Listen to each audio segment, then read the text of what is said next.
Hi, friends. Welcome back to another episode of Becoming Unbound, the podcast where we break free from the boxes society puts us in and explore what it really means to live a life of freedom.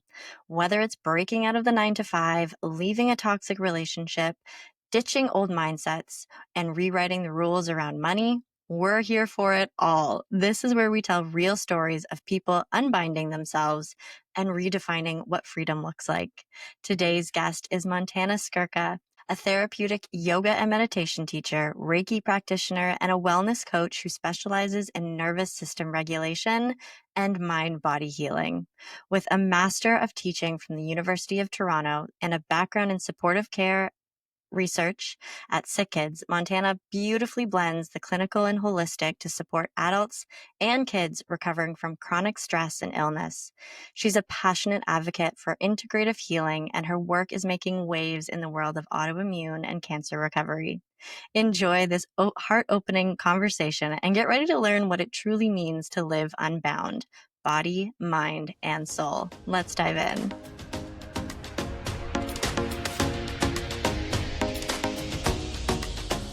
Hey, Montana. Welcome to the podcast. Hi, Carly. It's so amazing to be here. I'm really thrilled.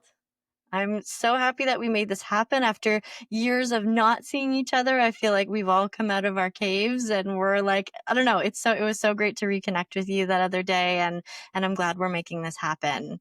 I completely agree. I feel like that world that we all met at the yoga studio, I don't know. I just feels like there was this community that was built, and even though we've all gone in these different directions, it's so fun to like find each other again.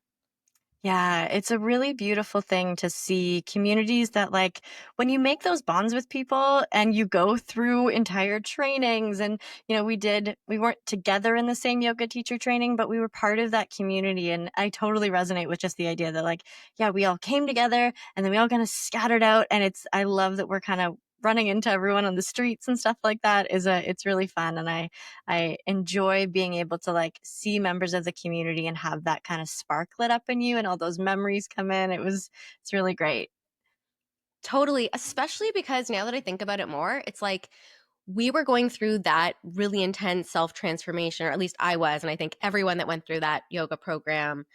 And then it's like COVID hit, and that's kind of what scattered us at first, right? And so we've all been through like societal and individual like transformations in different ways, and literally like when you were saying at the beginning, in our own caves. Um so it is really cool to be reconnected with like, people that are heart-centered, people that you've had those deep connections with. Yeah, and it feels like we've also all had a chance to like, I mean, maybe some people's journeys are the same, but we had that chance to kind of come in, cocoon. I mean, I came out and I totally rearranged my life. And I feel like that's a story that I hear a lot of, that people took that time, they kind of recalibrated. And then once they were able to, felt like it was time for them to sort of come out of that cocoon and blossom. It feels like everyone's got on these like wild new adventures that maybe are related to what we were doing before, but a lot of times it's like this vastly different new path that they've carved out for themselves. Totally. I know it's really exciting to see. And it's Yeah. inspiring because it's hard to be in that cocoon, right? So It was a little dark. Yeah. So Montana, do you want to tell our listeners a little bit about yourself and maybe sort of, what your path has been? And I know I've been intertwined into that path and watching you grow, but why don't you give us a little synopsis of where you're at right now? Sure. Yeah. I mean, it's a big question, right? Where did you Who start? are you? Yeah. So, I mean, for me, I think many of us find this path, however you want to define the path of self improvement, awakening, spiritual development, whatever you want to call it. True internal excavation and rediscovery, right? I found that path, or I was always really on that path because I was quite ill as a child. I was diagnosed with cancer when I was 7. And so when you talk about that cocoon, like I think sort of life sort of, you know, I was in that for a long lot of my life. And I think, and this is a theme that keeps coming back. It's like still with me so strong, of that theme of like seeing what other people are doing, wanting to be part of that world, not quite feeling like I'm part of it, like trying to understand my own internal experience, which was vastly different than most people's, most children's, like thank God, but it's also quite isolating. But and I will say, as I've grown up, I recognize that a lot of people feel that way for different reasons, right? So that's something that I've come to understand.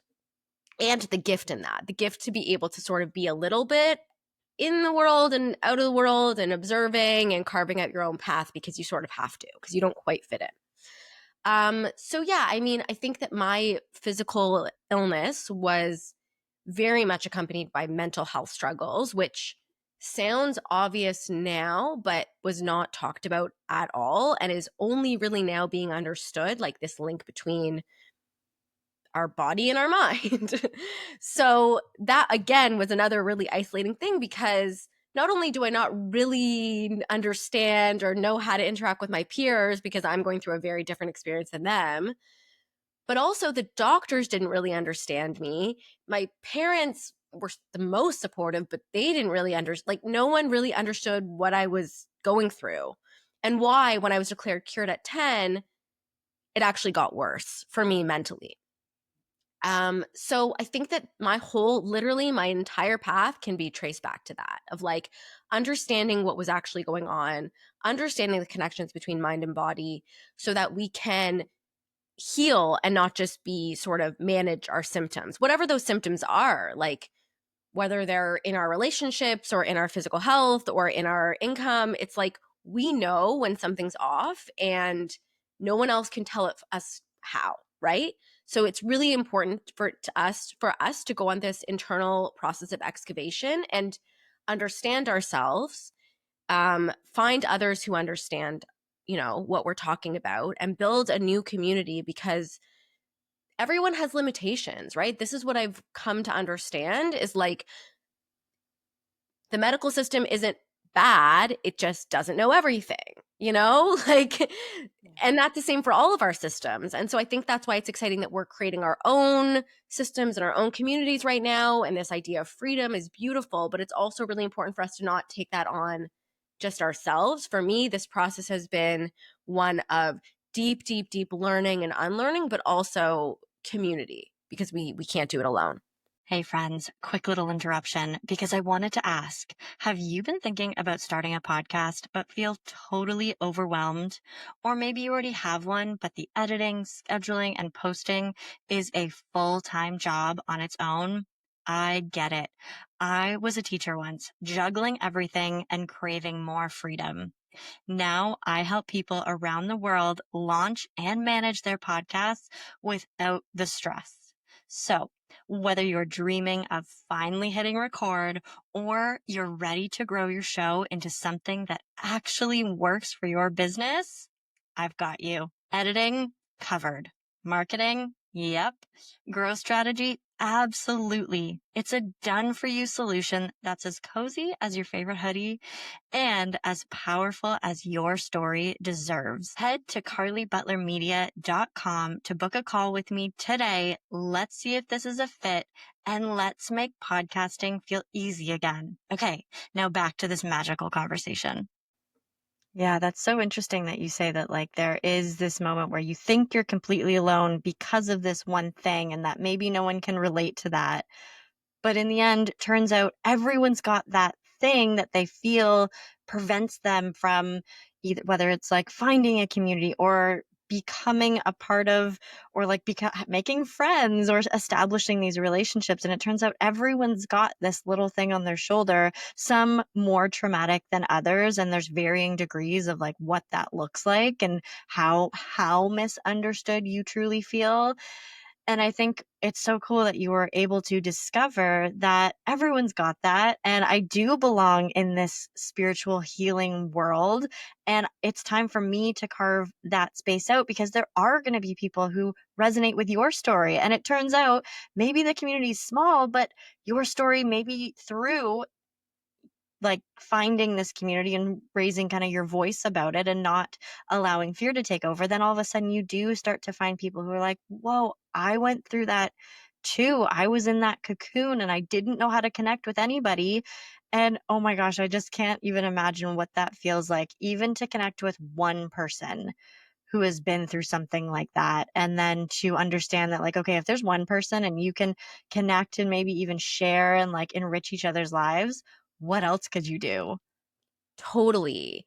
And I think, I mean, first of all, I have this really pivotal moment of running into a friend, acquaintance in university. So, university, I felt extremely alone. Like, because after the cancer, when I was 17, I was diagnosed with inflammatory bowel disease right before graduation.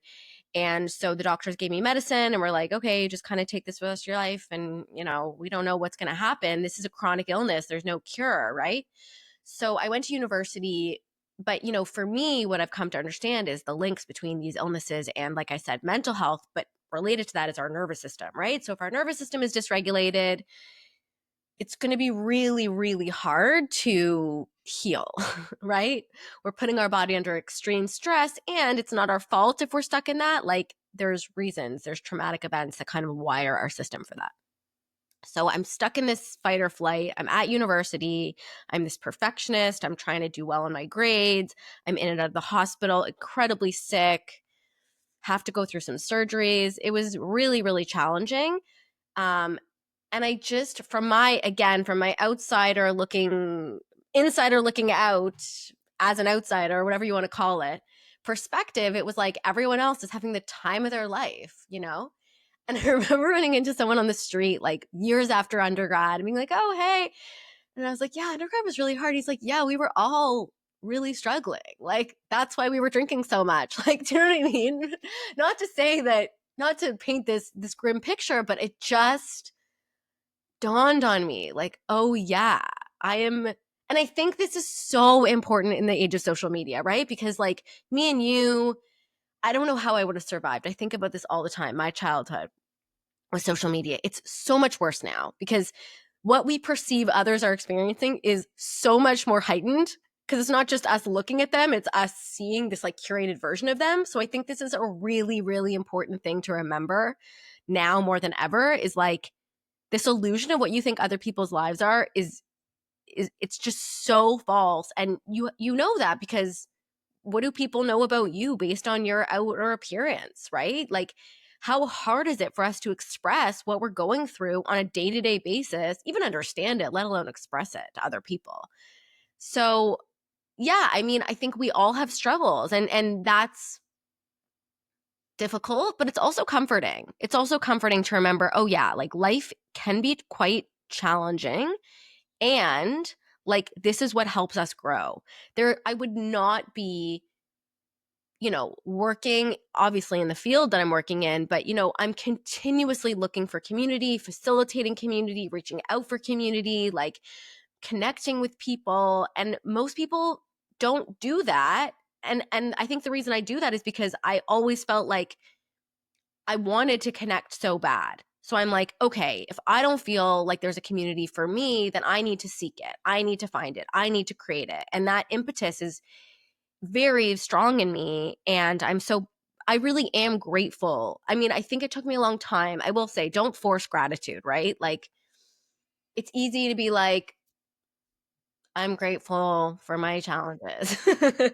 But there is a point I think when you really understand the lessons and when you really understand that like I'm still here and what are the things that I've learned, it's immense. It's immense. And I would only have done it if I had to. Yeah, you hit on so many amazing points there. And it's like that idea, like forced gratitude is such a wild thing. And it really ties into like the whole idea of becoming unbound is that there's no way to just be like, "Ugh, well, I don't think there is. Maybe there's a child out there who's just going to live like an entirely free life and that's going to be that. And they're going to be like, their parents will have set them up for this beautifully free thing and they're never going to be bound by anything. But those moments of darkness, those moments where you feel alone, where you're struggling, where you are in university, just trying to figure out this world while probably, I don't know, for me, maybe for not for everyone, but binge drinking just to like numb. You're like, oh my God, I'm in this world. Like there's all these experiences that we have that then we are able to see, oh, that's where I'm not free. Okay, get over this challenge. Let's go through this. And I think, yeah, in the moment, you're not like, oh, this is fun. Let me feel gratitude for a traumatic event or something that happened. And I don't think that's the way to do it, but you can always look back and have these reflective practices to say, yeah, I went through the crap. I went through the dark, and now I have all this evidence that I can do it. And that so that the next time a challenge presents itself, I can, maybe you want to freak out in the moment and you are at the behest of your emotions. And then you can be like, wait, I've done this before. I can do this. This is a test. This is a challenge. I've faced all of these other challenges in my life. And through it, I found community somehow. I found out more about myself. And maybe I did become a little bit more free after it. And I think that's a really great perspective to have, to be like, yeah, we're all struggling. We're all going through it and we're all learning. And hopefully you walk away with something with that, and you can be grateful maybe more closer to the end of it, of whatever that you're going through. Absolutely. And I think another really difficult one is like, we understand, so I think when I think about freedom, I'm like, okay, what facilitates freedom? And for me, of course, said the yoga teacher, it's presence, right? It's the capacity, like I said, to first of all, to even know that your nervous system is dysregulated, you have to be aware. You have to make contact with that, which is not easy, right? And you have to be able to really listen and understand, like, what are the cues that your body, that your mind is giving you that maybe you've been ignoring, maybe you've been drinking away, or doing these behaviors that are not shameful, they're completely understandable. But if you want to get out of any sort of cycle, you have to start with presence, which is, I think sometimes people think, oh, I'm going to start meditating or doing yoga and it's going to be this blissful, I'm supposed to relax. And it's like, sometimes it's going to bring up the hardest stuff because it's literally you just letting yourself be still for a moment. So it's not necessarily easy. It's not an easy path, right? Um, but I think that's like the first step. And then it's about finding that alignment, right? Finding alignment within yourself, within your own system, and then finding alignment with others. And also, I think that we can easily get stuck in a victim mentality, right? So it's this really difficult balance. And I think balance and harmony is often what we're finding. It's not black or white, between understanding our challenges and why they've made our nervous system a certain way, made our patterns a certain way, made us understand the world a certain way. We're all acculturated. We're all understand the world through the way that we grow up. And so that can feel like a little bit of a prison. That can feel like, oh, I see that person who, like you're saying, this like theoretical person who's completely unbound and they're raised in the forest and they're running. I mean, first of all, that person, if you've never faced a challenge, you're going to face it. That's going to be its own source of challenge because you're going to have a boss who challenges you. You're going to you're going to find someone to challenge you, and if you've never experienced that, you're not going to know what to do. So that's first of all. But second of all, it's very easy for us to fall into victim mentality, and it's not even that that's like wrong logically, it's just not helpful. Like for a lot of my life, I would go to talk therapy, and my dad's a criminal defense lawyer. And I don't know why. I mean, I would treat it like a court case. They'd be like, maybe you're okay. And I'd be like, no. And these are the reasons I'm not. Like, I was so adamant that I was a victim because of things that had happened to me, which all did happen, But that's, the goal is to live a good life. The goal isn't always to be right or to be self-righteous or to rage against the system, even if you see the flaws in the system, even if you see the flaws in the parenting style that you were raised with. Like, everyone came into this world trying their best, figuring it out as they go along, and now it's up to us to like find freedom and find joy. And are we going to find that by living in victim mentality, or are we going to find freedom by like understanding that, recognizing it, making peace with it, finding some sort of forgiveness with that, which is not to like absolve people of, anything that they did that was harmful, or to say, or to be grateful when you don't feel grateful, but it's like a process of reclaiming, because I always say to my clients, to patients, like the word patient literally means passive. Like it comes from the same Latin root. So if we're living in a patient identity, we're always going to feel passive, you know? And me growing up as a patient, like being in hospitals much of my life, I really took that identity on through no one's fault, you know? It was just the way things were. And so for me, freedom is, okay, what does it mean to actually have sovereignty over my body? And that doesn't mean that I'm not going to sometimes take medication or need help, right? That's not what it means. It means that I choose. I really get in touch and I choose what makes sense for me, what resonates for me. Wow, that is so powerful. There's so many things that I can relate to. The one that popped out in my head, first off, is the word choice around patience and how that relates to the victim mentality. And I think it's super interesting that even, for example, in Toronto, we call the children's hospital sick kids.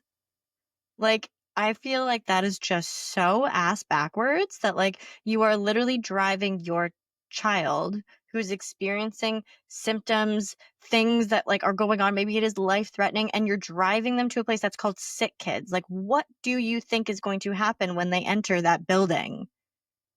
They're going to be a sick kid. Like it's, and we say it and it's just like, oh, we're going to sick kids. Like, it's just like, to me, that's always been very interesting. And I think it really does feed into the word choice around the victimhood mentality that we use. Like, how else are you going to exist in a sick kids hospital without somehow weaving that into your identity, whether it's on purpose or not, whether it's subconscious or conscious?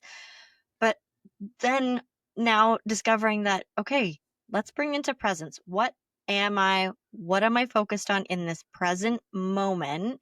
And is there unconscious patterns or words or choices that I'm making that are sticking me inside of these boxes that keep me in victim mentality, that keep me as a patient, that keep me as a sick kid? And how can I not allow that to be my identity? Maybe it's part of me, as it was part of your childhood, as it was part of an adult, like whatever it is, as a parent, like that's part of you. And can it not be your full identity? Because then you have been like, here you go, like put my handcuffs on. I am shackled to this and like we're all set. And sometimes there's comfort in that, right? Like there's comfort in saying like, yes, great. I have a label. Perfect. I can tell other people. I can know. I can tell doctors. I can tell medical professionals. I can tell my therapist to be like, I'm this. So now you have answers. And instead being like, no, this is part of me. I want to make choices, present aware choices about how we deal with this. And then let's like collectively come up with answers, identities, things that can help that, maybe it does look like some parts of the Western medical situation. And maybe it does look like more spiritual healing of your nervous system and integrating those two so that your identity just isn't a sick kid. It's just a part and you are figuring it all out. So I love that you brought up that piece about victim mentality and the word choices that we use. It's wild. I think that's really fascinating. I love that. Can we petition sick kids to change? They're like, you're the perfect person to talk to about it. I mean, I'm going there to teach some yoga to the staff soon. Maybe I'll let them know. I think that's fascinating. And I think that you hit the nail on the head, and a lot of these things are connected. So we like labels are useful. But I think a lot of times it's exactly what you're saying. It's because we're looking for community. First of all, we're looking for validation. We're looking for people to say, okay, I see you. Like, I see your pain. I understand what you're going through, and therefore I can help you manage it. I can help you come out of it, right? So these identities are useful because, like, it gives us a sense of, like, you know, I'm not being lazy at work. Like, I'm severely depressed. And that's a huge difference. And that's important, right? For us to recognize, like, it's not our fault. Um, and then we can find other people who understand what depression is. That's very different than sadness, right? These words are very overused, but they come with extremely difficult internal experiences. But then then that label starts to like wrap itself around you, and then it's like, okay, but wait, my goal is to live a life of joy, like I said, in freedom. And sometimes we get so enmeshed in our identity that that's actually the trap, right? And so living as a patient, you can't be free, you can't be you can't be unbound, there's all these limitations. And you know there are certain limitations that I'm gonna, there's certain things that I have to just do and think about that the average person doesn't. But I don't see that as a limitation, I guess, because I understand myself, I understand what I need. We all have certain things that we have to consider, right? I think that's the other thing is, I think in a Western world, we can think of freedom as like extreme self sufficiency and extreme individualism. But I love this like Taoist harmonious perspective of like, we all have a constitution, we all have a physical body that limits us. That's how we're able to like move around in space and time. So that's okay. Like, we need to honor our limitations. I'm not going to be like a basketball player or whatever. That's great. That allows me to really like pour energy and time into what is true for me, which is honoring the experiences I've had as part of me. But I think the way that we can reframe it is like, what are the parts of you that helped you through that, right? Like, I'm not the cancer, like, the cancer experience was part of me, but I am the person who worked through that, right? You are the person who is actively finding ways to manage, to surpass, to overcome, to go on your own hero's journey. And it's just part of your story. But like, where are we really? Because 100%, we are the ones, if we think about where is freedom and what is freedom, like, it's mental. So where are you limiting yourself in terms of your own identity structure, right? And you can include whatever identity you want, but like, can it expand a little bit? Can it include a little more? Yeah, those limitations can often be gifts, right? I love that you said that. Yeah, you're not going to be a basketball player. And I kind of imagine like there's this like whole row of doors in front of you. And like some of them have just been already closed for you. And you could be like angry and mad at like, oh, I wanted to go down that path, but someone already closed that off for me. And it's like, okay, but all those little doors closed. And then this beautiful path got carved for you due to your limitations or your challenges or the thing like those roads and paths. All of a sudden you're like, okay, now I have a narrow focus that I can find purpose in and that I can find my path in. And isn't that a gift that I didn't go try to do something that was outside of my limitations, and instead I focused on my gifts. 100%. I mean, I'm constantly fascinated by our human physiology and like the fact that all of our systems are working together, right? Somehow. We have no, like, it's literally like, how is this happening, right? We can understand the mechanisms of ourselves, but we still don't really understand how this has all happened. And it's like, our liver isn't going to try to be our pancreas. We all have limitations, right? In our body. Our body is such a teacher. It's such a teacher. So it's like, okay, but when they're all working well and when we're aligned and when we feel that something's off for ourselves and when we're able to figure it out and get supports to help it feel aligned, then like, we feel good. And we can think about that in our external environment too. I have a friend, she's also like a mentor for me and has helped me a lot in my business, because she has so many of the skills that I do not have, right? Like, for me, I love the education, I love the teaching. I had no experience in business, no experience in any of the other parts of it, and kind of thought of, I think, thought of money as a dirty word, thought of business as a dirty word. And so I had to unlearn a lot of that stuff as well, right? But she said to me, like, she said to me, having your own business is like the greatest spiritual journey you'll ever go on. And it's so true. And I'm sure you resonate with this too, because you are faced with every, you know, challenge to your ego, and you have to really be honest with, okay, like you said, if doors are closing, sometimes it's, maybe for some people it's like pounding on a door, and maybe that works. My human design, I'm a projector, so it's like this constant waiting for the invitation, waiting for the invitation. Anytime I try to pound on a door, it just never works. Like, for me, it's always about learning even if I think, again, I can think, oh, this is the path for me. This is what I'm supposed to be doing. But if doors are closing and there might be a path that you just haven't even noticed that's right there. And when you follow that, it's not necessarily going to look the way you want or you thought, but how can it, right? Especially when you're carving out your own path. You don't know where it's going to lead. um that's where, you'll find your way. And it's okay to get that feedback. Like if people aren't resonating with what you're offering, it's a signal, right? And when we get our ego out of the way, which is where a lot of presence, a lot of alignment, a lot of community comes in, then we can really listen to the cues and be honest about where we fit in. Yeah, that's you nailed it. It was, I think, so much about everything that you just said is exactly, you want to lean into what you're great at. And starting a business, yeah, there's going to be parts of your life that you are not good at. Like, there are things that I am so ready to offload in this business to be like, you know what, I'm going to do it for now because I have to, and I'm going to bumble through it. And eventually, this is not a strength of mine. I've identified that. And like, here you go. I'm going to bring someone on to add additional value to this team that all of a sudden allows me to focus on what my path is, my creative outlet, my, zone of genius. Like, all of these things are so important. So, Montana, I'm wondering, I feel like there's been so many moments where you've described you either overcoming a challenge or being ready to like see things in a new light or a new perspective.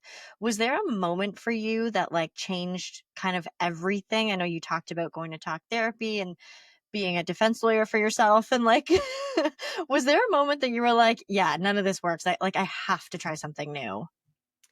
Yeah, I mean, I think it's really interesting that you're asking that question, because what pops into my mind is really the time when we met.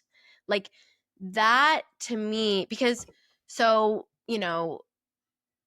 I'm going through a lot of health struggles, and like I'm a huge I have this perfectionist part of me. I have this part of me that thinks, if if I perform well, because I was so out of touch with myself and felt so unregulated. But for me, if I was a good student and got that validation, at least I felt, because I was so disconnected from other people and trying to be social and not really understanding how that all works, because, I'm like, I'd like lost my hair when I was 7.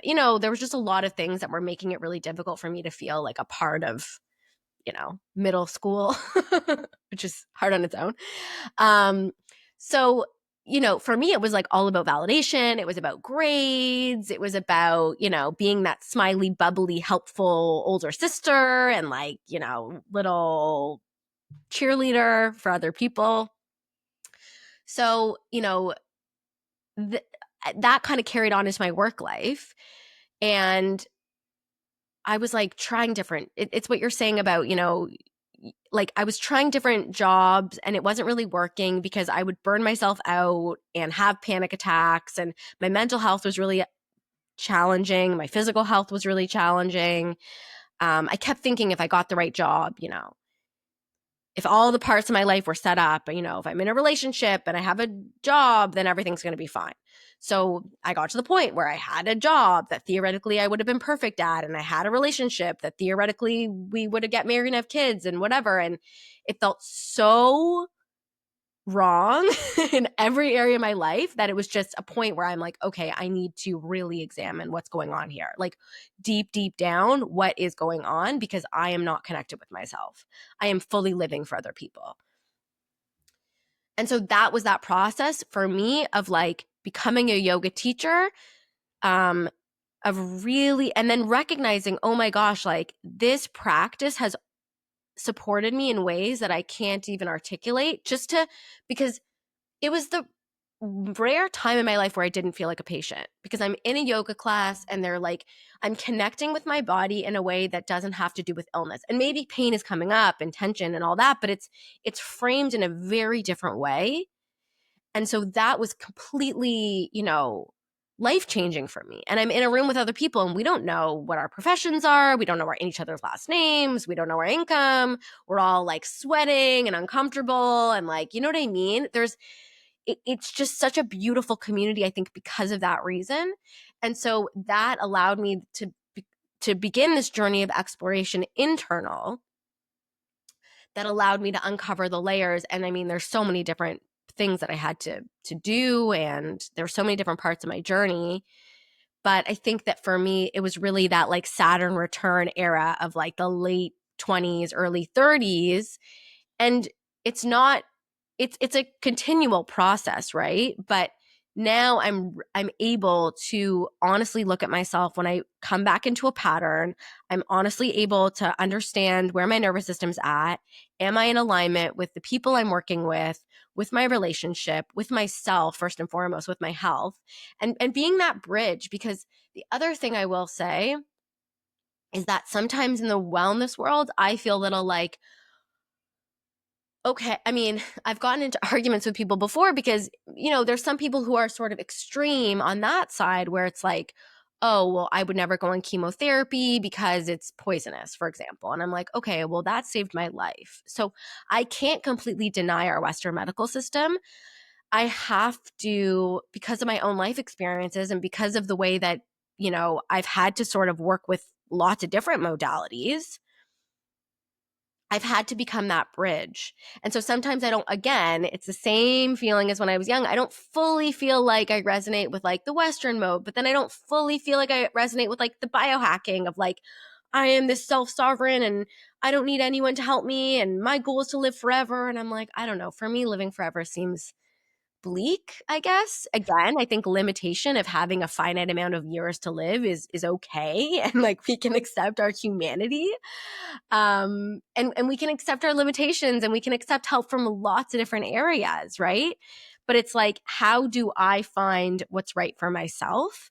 And accept that. And sometimes it might be medication, like I said. You know, I've had surgeries that have limited me. So that's okay. How do I, you know, mourn for that experience, recognize that it's given me gifts, and recognize that maybe a lot of that stuff would have been avoided if I knew how to regulate my system, but I didn't at 17, right? And I'm continuing to. So I think that moment comes again and again and again, that wake up call of something is off. I haven't been listening to myself. And that's okay. And where can I come back? Where can I come back to alignment in my physical body, and where can I find alignment with the systems around me? Because it's not going to be static, because we're always growing, right? So things are always going to be changing, and that's okay, and that's beautiful. And so how do I continuously find harmony in all the different areas of my life? I love that you said that it's not a moment. I mean, maybe there's multiple moments in your life where you got to sort of pause, take a deep breath, look around you, and be like, "Oh, whoa, this is like not in alignment with what my body needs, my nervous system." And I think there are those moments where it is, whether it's in a meditation class or a yoga class, or it's in a new practice that you're developing, whether it's breath work. Like none of this stuff is easy.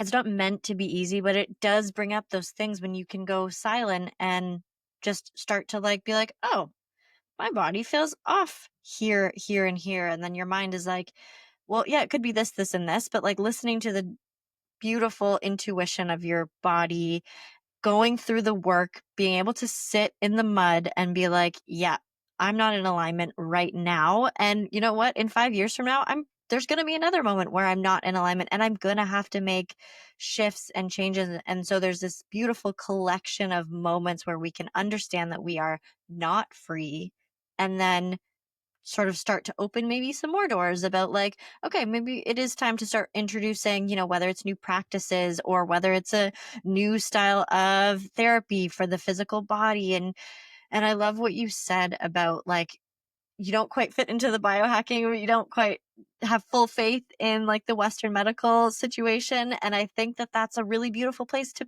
be, because I think a lot of us are like, yeah, like if I break my arm, I'm going to have to do something about this. I like I was a camp counselor and I ran my own camp. It was a beautiful thing.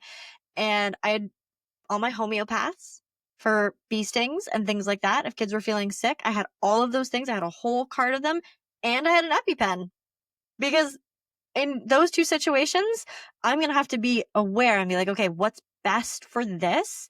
And it's going to be part of this and it's going to be a little bit of that. And yet maybe it is just a couple deep breaths, but maybe it is a homeopathic medicine and maybe it is an EpiPen where, because, we didn't know that this was going to come up. And so there's beautiful parts of taking all of that information, all of that knowledge that you've learned through your lived experience, and nobody can tell you that that's wrong or that's, you shouldn't have done that. It's harmful for your whole body and it doesn't do the right things, where it's like, okay, my lived experience tells me that that was the thing that has me here today.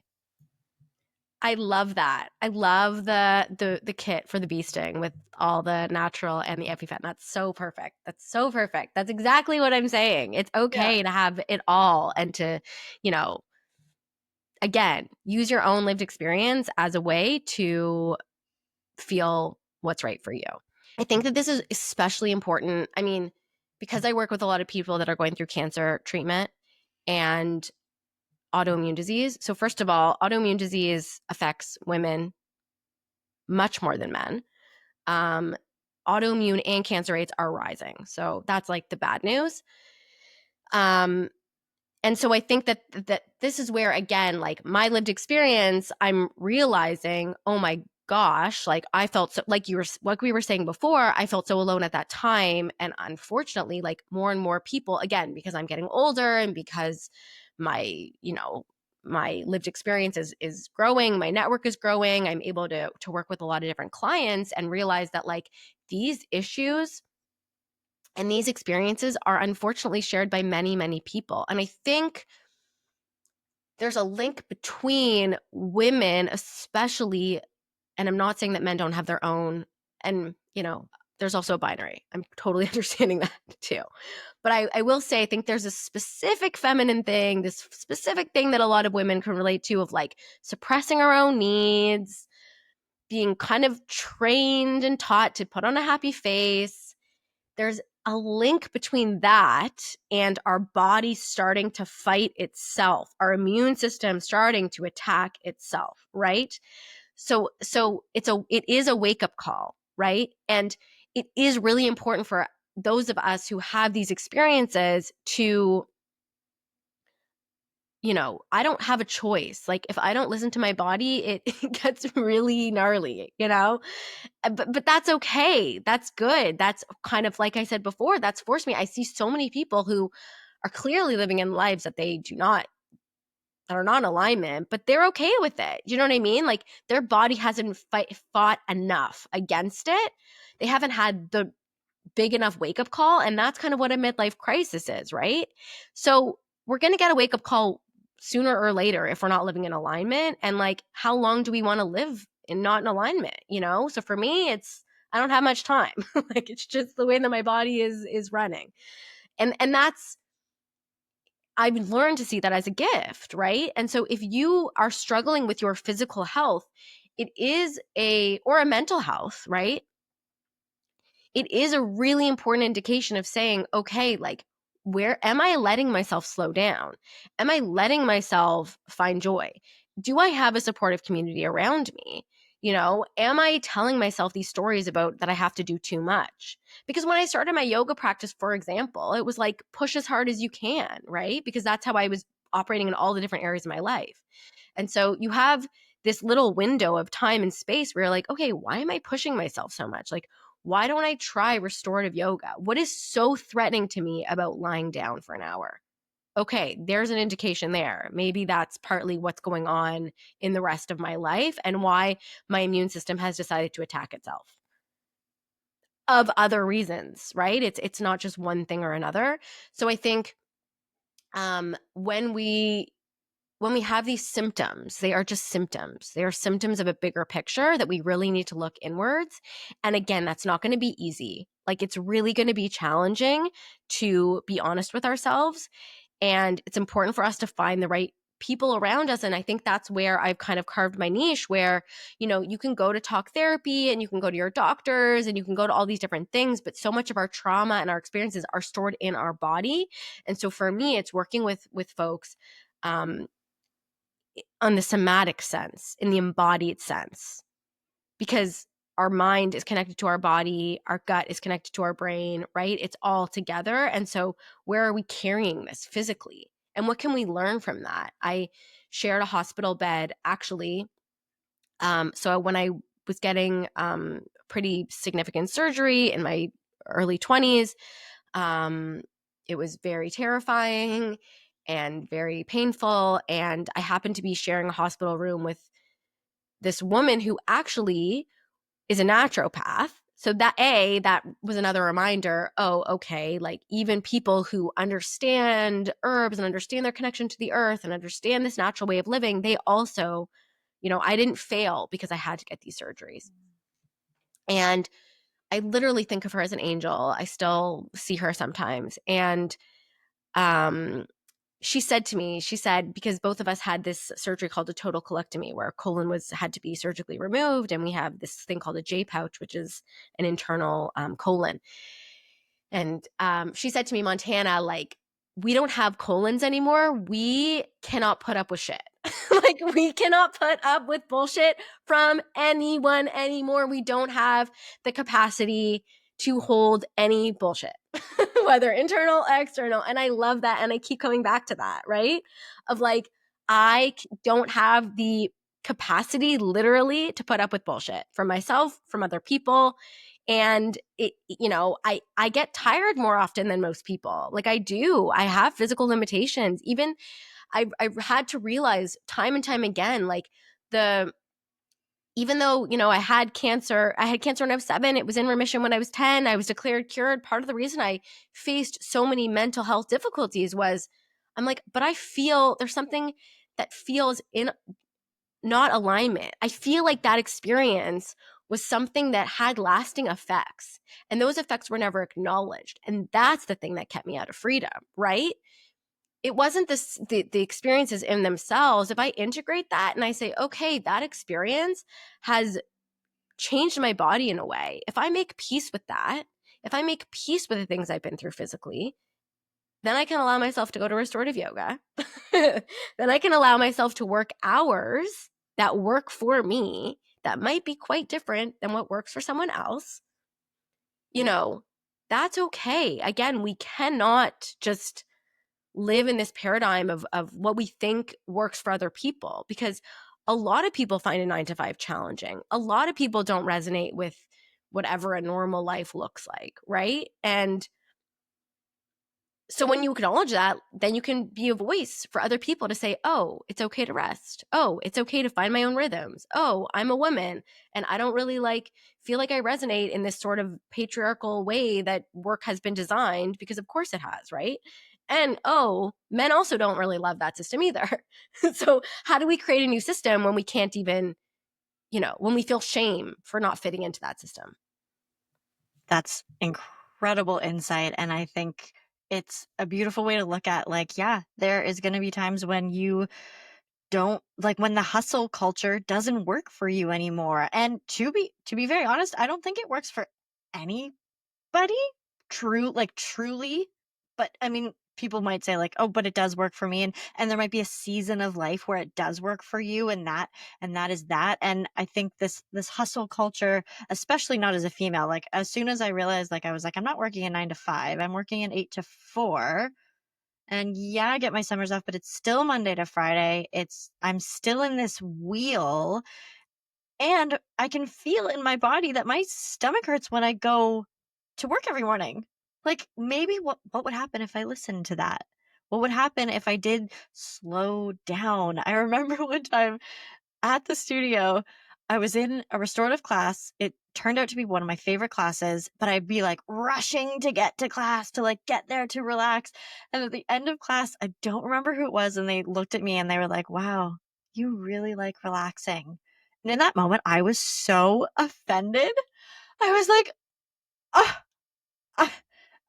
Me? I don't like relaxing, and I was like, "But yeah, this is my favorite class that I always love coming to," and it was that moment where I was like, "Oh, yeah, maybe I do like to relax. Oh, yeah, maybe it's okay if I relax. Maybe, like, hot vinyasa is not my jam. Maybe restorative yin yoga is my jam," and then it turned out that that was my favorite class to teach, and I loved it, and, like, even though it's not necessarily a regular studio practice for me, like, setting up a relaxation, like, yin posture, or restorative posture in my living room is so good, and it's so interesting to be like, that was kind of that moment where I was like, "Yeah, I don't have to be rushing to get here," and then everything else unraveled of slowing down, of listening to my body, my feminine body. It's okay that it's a feminine body, and it needs a different rhythm than, the other half of the world, and I think what you said is just beautiful. Like, you recognize your limitations, you understand where your energy is at,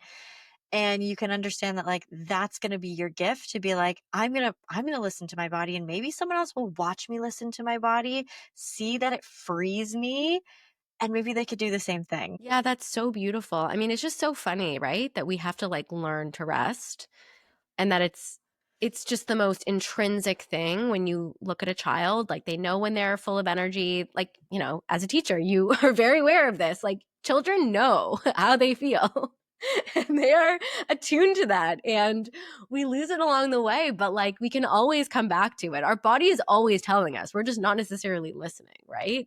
It's so beautiful that we live in these cycles. It's so beautiful that we have a sense of this, right? And it's not always easily articulated. And I think that's something that's this beautiful dance between like the feminine and the masculine when I say it energetically, right? It's just that there's two ways, or when you think of that polarity we all have within us of seeing the world. It's like, what's the balance between action and reception? What's the balance between, making initiative and taking a step back? And like you said, there's the seasonal aspect as well, right? It's spring right now, and it's beautiful that we're talking about freedom because we're in the Jewish holiday of Passover, which is all about freedom. And so it is like this question of like what actually makes us free. And part of what makes us free is recognizing this is the greater world that we live in. This is the season that I'm in. This is the season that I'm in physically in the world. This is the season I'm in internally, and aligning with that, right? Really finding that true alignment with your body, with your vessel, within the greater world. I'm so excited about spring and for getting out in nature, because when I'm out in nature, like it automatically just makes me feel much more regulated because I'm like, oh yeah, I'm part of this. I don't have to do anything. I don't have to say anything. We learn so much from listening. I love that you were like listening to your stomach as a way to be like, maybe something's off here. And sometimes I ask my clients to write letters to their organs, right? Like, what is your heart telling you? What is your stomach telling you? What do you want to say to it? What does it want to say to you? And then we can think of the same thing of like, what is this tree trying to communicate to me or actually communicating to me? Right. And that's the other thing about community. Like, community can be the flowers in your house. For me, much of my life, community was books I was reading that were inspiring me, podcasts I was listening to that were inspiring me.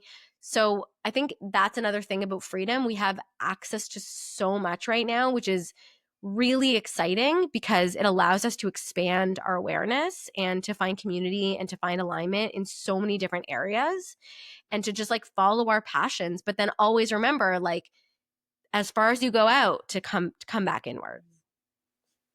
I love that. So if you could give your, whether it's 7-year-old self, early 20s-year-old self, or someone who is also feeling stuck or in the dark, what would you suggest as their first baby step to begin unbinding themselves from these cages that they find themselves in? The first thing that pops to mind is to I think that for much of my life I thought I was the problem. Like I had some, like I said, when I was a defense lawyer, I mean, it really felt like I had some sort of physical mental limitation that was my fault. I felt like I had somehow either done something wrong or was given something wrong, or there was something very wrong with me that was my fault. That's how I felt. I felt a great sense of shame. And I think the thing that's really important to understand is whatever you're feeling, like there is a greater intelligence, and there's a reason. There is a reason that you feel this way, you know? And it's not your fault that you feel this way. We are all connected to greater systems that we are enmeshed in. We are all connected to family systems. We are all connected to physical bodies. We are all connected to, so we're not out of the, we're in a womb, we come out, we're literally still part of our mom. Like we're never an individual that sort of is meant to just create our life from the get-go. We're not a clean slate.